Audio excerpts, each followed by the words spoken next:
Title: At our golden anniversary, my husband announced the divorce, and our two sons applauded. The anniversary hall smelled of old flowers and polished wood, the kind of scent that presses memory into your chest.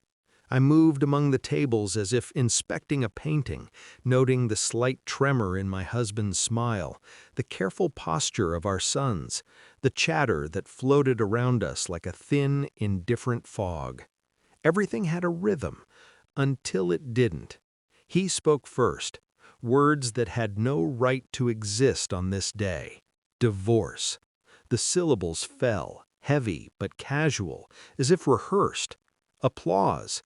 Not the polite clapping of guests acknowledging ceremony, but the sharp staccato clapping of our sons.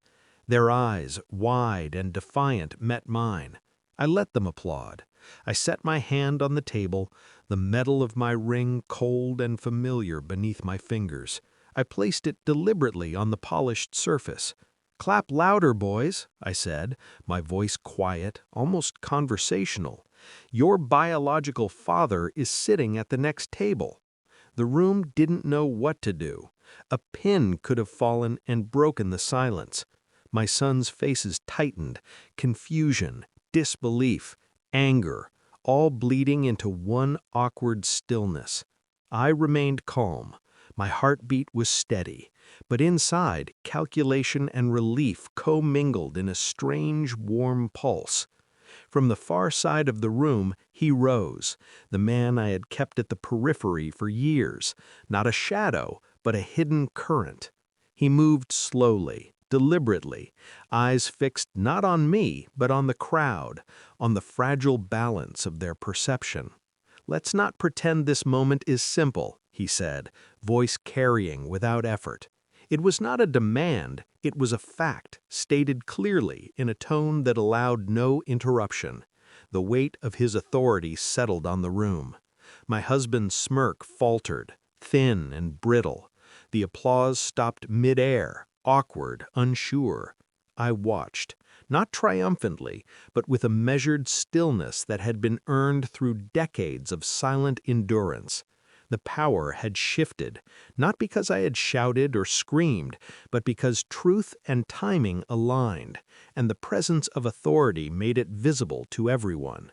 The sons looked between their father, the man standing, and me.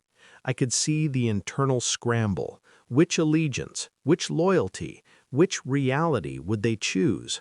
I said nothing more. Silence has weight, and I let it do the work. Their biological father spoke again, correcting assumptions with gentle authority. Every word anchored the reality I had quietly prepared for. My husband's hands twitched, then dropped to his sides, defeated not by confrontation, but by inevitability. I stayed seated, calm, observing. I did not need the room to applaud me. The victory was quiet, internal, undeniable. People murmured, they shifted their weight, glanced at one another. Social order rebalanced, subtly but decisively. And still my sons were forced to reckon, not in anger or punishment, but through their own conscience. The room's attention had clarified what my composure had hinted at for years.